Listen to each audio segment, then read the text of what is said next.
Ghatkopar hoarding दुर्घटनेत अनेकांचा जीव गेल्याची घटना ताजी असताना वसई विरार नालासोपारामधील धोकादायक होर्डिंगचा मुद्दा ऐरणीवर आला आहे।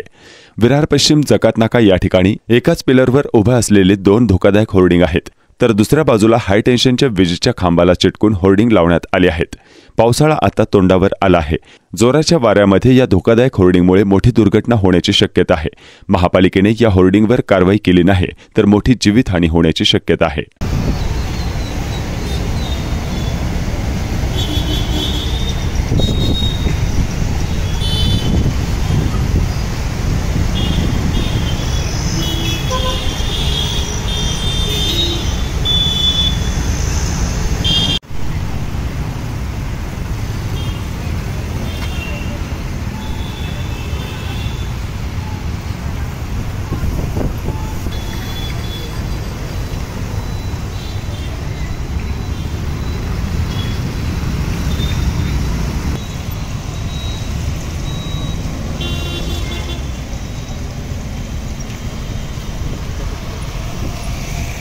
तरफ